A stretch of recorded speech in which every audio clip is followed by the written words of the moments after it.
मित्रों, कई बार जीवन में हम केवल और केवल अपने लिए सोचते रहते हैं, लेकिन अपनी ज़िंदगी के दायरे से बाहर निकलना भी कई बार ज़रूरी होता है।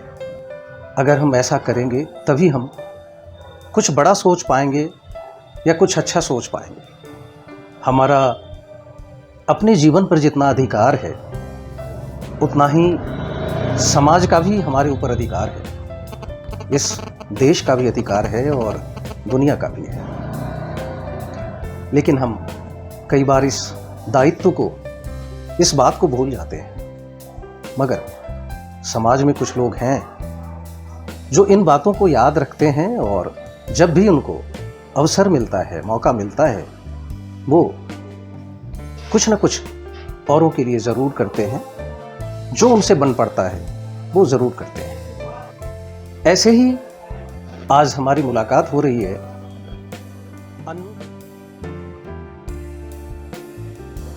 अन्नू जी से, जो ओम साईं स्पेशल स्कूल में अपनी सेवा देती हैं और इनकी स्वयं की व्यस्तता भी रहती है, फिर भी उसमें से समय निकालकर वो यहाँ सेवा देती हैं और स्पेशल बच्चों को, जो काफ़ी प्रतिभाशाली भी हैं, उनको उनकी प्रतिभा को निखारने के लिए जहाँ जो मार्गदर्शन हो सकता है वो देती हैं। आज मुझे मौका मिला इस स्पेशल स्कूल में आने का, जहाँ पे बच्चों के द्वारा किए गए कार्यों को प्रदर्शित किया गया था और मुझे देखकर बहुत खुशी हुई। बच्चों के साथ साथ उनके मार्गदर्शक या शिक्षक वो भी प्रशंसा के हकदार हैं।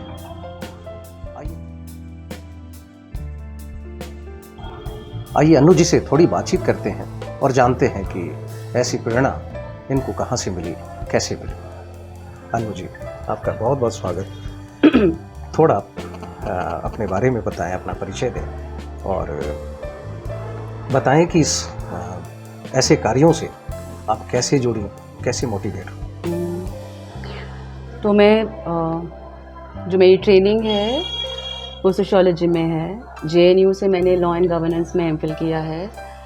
तो मैं एक रिसर्चर हूँ और क्योंकि मैंने मास्टर्स के बाद से एडिटिंग शुरू किया था तो मैं एक प्रोफेशनल एडिटर भी हूँ। पर करीबन 10 साल पहले या 11 साल पहले मेरे जो हस्बैंड है वो एयरफोर्स में हैं, तो वायुसेना स्टेशन जोधपुर में हमें मौका मिला था पहली बारी स्पेशल बच्चों के साथ काम करने का। तो हमने एक छोटा सा वहाँ पे प्ले ग्रुप खोला था और एक छोटे से रूम से शुरुआत करी थी। पर पहली बारी जो डिसेबिलिटी के साथ जो मेरा तारुफ पड़ा वो वहाँ पे पड़ा और उसका मुझे समझ में आया कि बाकी सब चीज़ें रह सकती हैं साइड में, क्योंकि बहुत सारे लोग हैं उन सबको करने के लिए, बट ये वाली फील्ड ऐसी है जिसमें मेरी खुद की भी रुचि ज़रूरत से ज़्यादा है और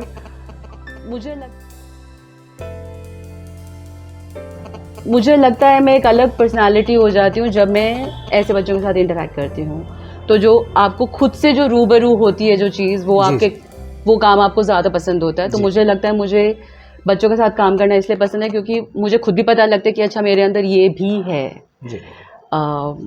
और 10 साल से आई थिंक अलग अलग कैपेसिटी में, अलग अलग जगहों पे। तो जोधपुर से जो जर्नी शुरू हुई वो पठानकोट, वेलिंगटन, ऊटी, फिर AFA में कोरोना की वजह से, मतलब हैदराबाद में कोरोना की वजह से रुक गया था थोड़ा सा काम, but thanks to Manju ma'am, thanks to Saha sir कि मैं दोबारा से अपने इसी मंजिल पर आ पाई। क्योंकि ये जो रास्ता है अगर आपने पकड़ लिया तो ये रास्ता आपको नहीं छोड़ेगा। और यहाँ पर जब मंजू मैम ने मुझे मौका दिया कि आप आइए करिए स्कूल में जैसे आपको करना है, तो मुझे लगता है कि रास्ते ने फिर से मेरे को पकड़ लिया, वापस ले आया कि भाई आ जाओ, आप इसी डगर पे आ जाओ।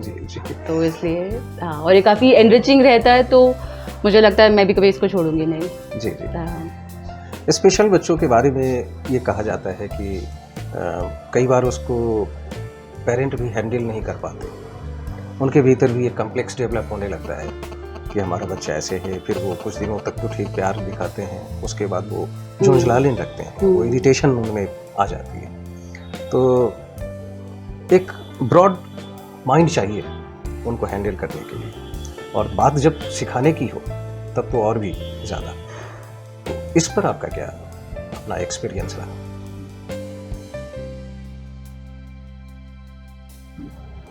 देखिए, जो आपने बोला, जो प्राइमरी केयर गिवर होगा उसका झुंझलाहट या उसका झुंझलानापन गलत नहीं है काफ़ी तरीके से, क्योंकि जब आप प्राइमरी केयर गिवर होते हैं, हम में से कोई भी केयर गिवर होना नहीं चाहता है। किसको दायित्व ज़्यादा पसंद है और किसको ऐसा दायित्व पसंद है जो शायद से कभी ख़त्म नहीं होगा। उसका रूप स्वरूप शायद से बदलता जाए समय के साथ, पर वो ख़त्म नहीं होगा। तो ऐसे में पेरेंट्स का या फिर जो प्राइमरी केयर गिवर हैं उनका वो सब समझ में आता है, इंसान है आफ्टर ऑल। पर मुझे ये भी लगता है कि जैसे मैंने बोला कि मुझे एक अलग पर्सनैलिटी दिखती है अपनी, तो शायद से मैं बोलूँगी कि ये आपकी समझ है। और आप कोई भी एक कंडीशन है, हम सब में कोई ना कोई कंडीशन होती है, हम सब उसको मैनेज करना सीखते हैं या कोई हमारे को सिखाता है। तो अगर हमें पता है कि हमारे अंदर ये प्रतिभा या ये कला है कि हम किसी और की कंडीशन को मैनेज कर पाएँ बिना जजमेंट्स रखे, बिना उसके ऊपर कोई लेबल लगाए, तो उससे बेहतर क्या हो सकता है। और ये सिर्फ स्पेशल बच्चों के लिए नहीं है, ये हम में से हर किसी के लिए है कि आपको जजमेंटल नहीं होना है, आपको लेबल नहीं लगाना है। 2 मिनट लगते हैं किसी को कुछ भी बोलने के लिए, बट उसके बियॉन्ड जाने के लिए मैं इसको ये नहीं बोलूँगी कि ब्रॉड माइंडेडनेस है। मुझे लगता है ये समय की दरकार है, हम सबके लिए ये नेसेसरी है, ये लाइफ स्किल है।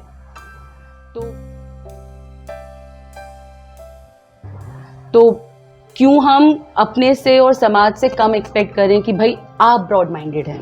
नहीं, सबको होना है। जैसे ईच वन टीच वन का नारा है, तो आपका एक पूरा मुहिम शुरू हुआ। उसी तरीके से अगर हम सब ये सोचेंगे कि नहीं ये तो करना है, यही है, इसके बियॉन्ड कुछ नहीं है, तो मुझे लगता नहीं है कि ये दायरा रहेगा, ये लिमिट रहेगी। और पेरेंट्स को सपोर्ट की ज़रूरत होती है और उसके लिए मेरे ख्याल से हम सबको आगे आना चाहिए। तो इसमें ये नहीं है कि सिर्फ गिने चुने लोग रहेंगे, है ना? जी। बच्चों को कुछ सिखाने के दौरान या उनको ट्रेन करने के दौरान कोई स्पेसिफिक कोई प्रॉब्लम आती है? अपनी लिमिटेशंस पता लगती हैं, क्योंकि जो बच्चे का प्रतिभा है वो तो बच्चे के साथ है। एज अ ट्रेनर या एज अ शिक्षक आप टेस्ट होते हैं कि आप बच्चे को कैसे सिखाएंगे। तो मुझे लगता है हर दिन चैलेंजिंग होता है, और कौन सी ऐसी नौकरी मिलेगी जहाँ पे रोज के हिसाब से अलग दिन और चैलेंज हो सकता है। तो ये मतलब मेरा हर दिन यहाँ पर आना मेरे लिए एक लेसन होता है, और हर दिन एक नया चैलेंज होता है। तो मुझे लगता नहीं मेरे से ज़्यादा चैलेंजिंग नौकरी किसी की हो सकती है, क्योंकि आपको सोचना है कि आपको किस बच्चे को कैसे सिखाना है। बच्चा अपना स्किल सेट लेके आ रहा है, अगर बच्चा वो नहीं कर पा रहा जो आप उसे कराना चाह रहे हैं, तो आपके सिखाने में कुछ गड़बड़ है। आपको अपने सिखाने का तरीका बदलना है। तो आपको कॉन्स्टेंटली अपने आप को इनोवेट करने का मौका मिलता है। Constantly you are basically on your toes. आप रिलैक्स नहीं कर सकते हैं, आपको खुद को चैलेंज करना है।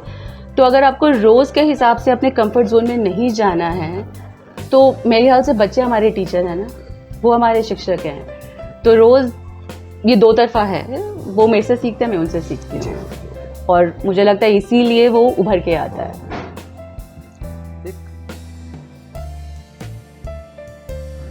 एक अगर जो एक चलन है, सामाजिक चलन है, उसके हिसाब से अगर बात करूं तो आप पढ़ी लिखी थी, शादी हो गई, अच्छे हस्बैंड मिले, क्या ज़रूरत थी ये सब करने की? लेकिन कुछ तो मन में आया होगा जो आपने ऐसा सोचा होगा। इस सवाल का उत्तर सवाल है, क्यों ज़रूरत नहीं है। हम सब अगर अपनी सीटों पे या अपनी जगहों पे बहुत कंफर्टेबल हो जाएंगे तो समाज कहाँ जाएगा। हमारे पूर्वजों ने इस देश में आज़ादी ज़्यादा साल पहले नहीं मिली है ना, अभी 3 नंबर लाने बाकी हैं, 2 डिजिट में चल रही है। तो उन्होंने भी तो सोचा होगा ना। और जितने हमारे स्वतंत्रता सेनानी थे उनमें से काफ़ी ज़्यादा लोग बड़े कंफर्टेबल जगहों से आए थे, पर वो कंफर्टेबल नहीं थे।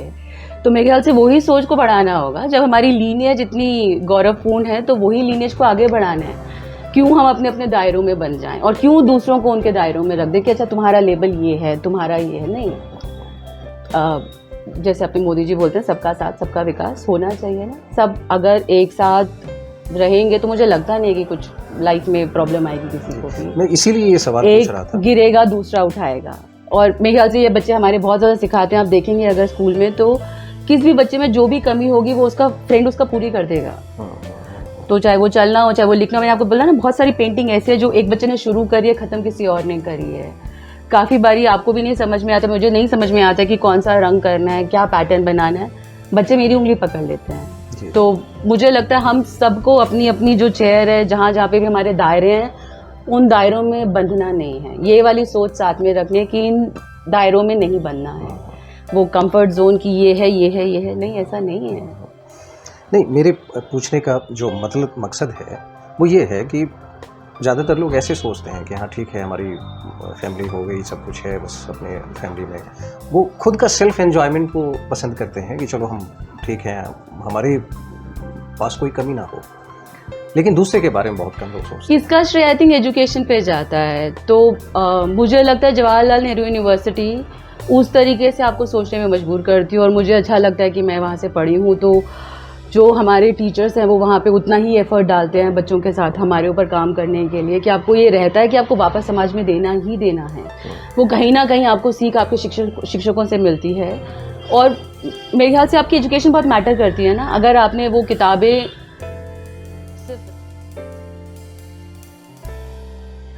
सिर्फ रटने के लिए, एग्जाम पास करने के लिए करिए, बात अलग है, पर अगर आपने उन किताबों का कोई भी ज्ञान अपने अंदर इंटरनलाइज किया है तो वो आपके पर्सनालिटी में आ ही जाएगा, वो आपकी सोच में आ ही जाएगा, वो आप जैसा काम करने की चाह रखेंगे वो आ ही जाएगा। एंड जैसे मैं बोल रही हूँ कि मैं मैम के पास रैंडमली पहुँची थी, मैम ने बोला अच्छा आ जाओ, फिर सर से रैंडमली मिली, और मैं सर को बोल रही हूँ कि नहीं मैं तो मैम का इंतजार कर रही हूँ, तो सर ने बोला हाँ हाँ आ ही जाओ, मुझे नहीं पता था सर उनके हस्बैंड है, और मैं बोली नहीं मैं तो मैम का इंतजार कर रही हूँ। बट जो कॉन्वर्सेशन हुई तो वो रुकी नहीं, तो एक वही आप चलना शुरू कीजिए, रास्ता अपने आप बनता जाएगा, और डगर में बहुत सारे लोग ऐसे मिलते जाएंगे जो बोलेंगे आ जाओ, है ना। तो मैं बहुत लकी मानती हूँ अपने आप को कि मुझे रोज़ ओम साइंस स्कूल में आने को मिलता है, और रोज़ बच्चों के साथ इंटरेक्ट करने को मिलता है। और काफ़ी बारी जब मैं थकी हुई होती हूँ, मतलब मैं हो रहा होता है कि आज मैं थक गई हूँ, मुझसे ज़्यादा कुछ नहीं हो पाएगा, तो बच्चे कुछ ना कुछ ऐसा कर देते हैं कि कैसे नहीं होगा, होगा। मुझे जहाँ तक लगता है आपकी ग्रूमिंग बड़ी अच्छी हुई है। जो आपके पेरेंट्स हैं उन्होंने आपके भीतर ऐसे संस्कार जरूर डाले हैं कि केयर करना। हाँ जी, ये केयरिंग वाला जो ये जो इंस्टिंक्ट आती है वो पेरेंट्स से आती है। तो उनकी कोई चीज़ जो आपको अच्छी लगती है वो बताएं। जैसे मेरी मदर टीचर रही हैं,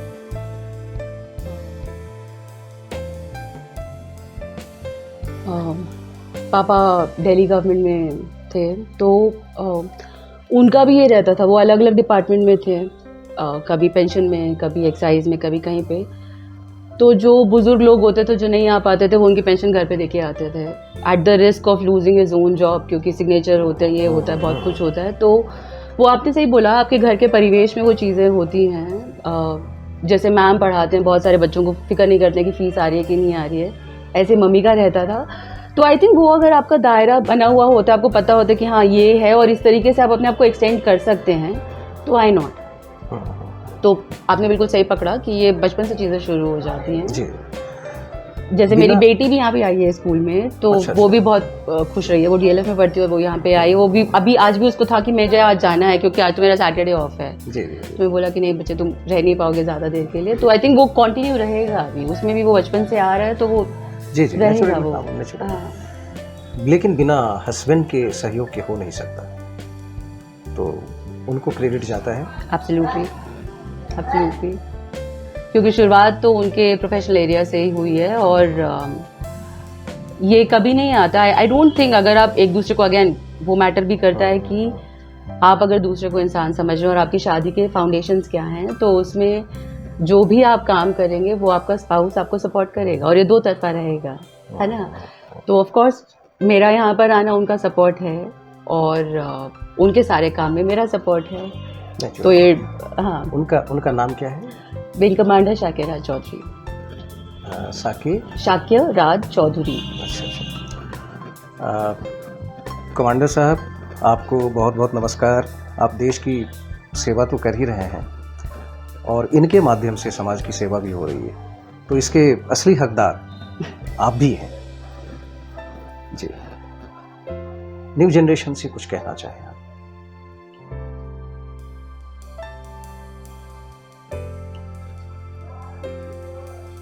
पढ़ाई करो और अपनी सीख को लागू करो, क्योंकि जो कुछ भी हम सीखते हैं वो सिर्फ एग्ज़ाम पास करने या किसी नौकरी के लिए नहीं है। उसके साथ साथ जैसे आपने शुरुआत में बोला कि सामाजिक दायित्व है, वो उसको निर्वाह करना ज़रूरी है और वो आपका शौक़ नहीं हो सकता, वो ज़रूरत है। उसको आपको करना ही करना है जीवन यापन के साथ साथ अपने अलग अलग तरीके से। एक्टिवली नहीं कर सकते हैं तो पैसिवली करेंगे, अपनी सर्विस नहीं कर सकते हैं तो फाइनेंशियली करेंगे। और आज की तारीख में तो बहुत आसान है कंट्रीब्यूट करना। किसी भी अलग जगह पे जाना, आपका सोशल मीडिया है, आप किसी भी चीज़ को प्रमोट कर सकते हैं सोशल मीडिया पे जैसे आप कर रहे हैं। तो उस तरीके से मुझे लगता है आज की तारीख में, आज के दौर में काम करना और सामाजिक दायित्व को निर्वाह करना बहुत आसान हो गया है। All you require is little bit of will power, है ना? तो एजुकेशन को सीमित ना रखें, अपनी लाइफ को सीमित ना रखें और खुद तक सीमित ना रहें। अपना दायरा छोटा ना बनाएं, बड़ा बनाएं। दो दोस्त जो आपको याद आते हैं?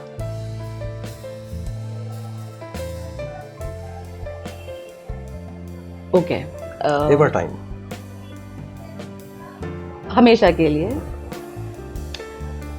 मैं करोल बाग में पली बड़ी हूँ, तो करोल बाग से JNU का डिस्टेंस बहुत लंबा है और बस में 2 बसेस बदल के जाना पड़ता था। तो मेरा एक केरला का फ्रेंड और मैं साथ में जाते थे उसकी बाइक पे। तो मुझे लगता है मेरी जो हायर एजुकेशन हो पाई है उसमें उसका बहुत बड़ा रोल है। और वो भी एक्टिवली NGO सेक्टर में हैं, वो डिज़ास्टर मैनेजमेंट की फील्ड में हैं। और अगेन वो फेट है ना कि आप एक जैसे बेंट ऑफ माइंड हैं।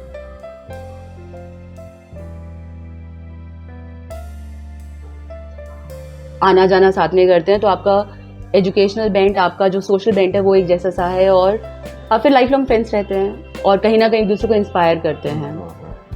तो एक blessing Samuel and my husband, I happen to marry my best friend, तो he is the bestest friend. और अगर फ्रेंड आपका स्पाउस बन जाए तो क्या ही कहना है ना। बिल्कुल बिल्कुल। तो हाँ, दैट बोनस बोनस एब्सोल्युटली। जी जी। जीवन में हर आदमी का कुछ उद्देश्य होता है।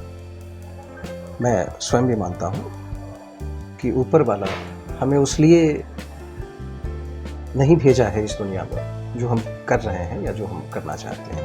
कुछ बड़ा चाहता है ऊपर वाला। तो कोई बड़ी ड्रीम आपकी, कोई बड़ा सपना? मैं लिखती हूँ और आई थिंक पिछले 20-22 साल से लिख रही हूँ।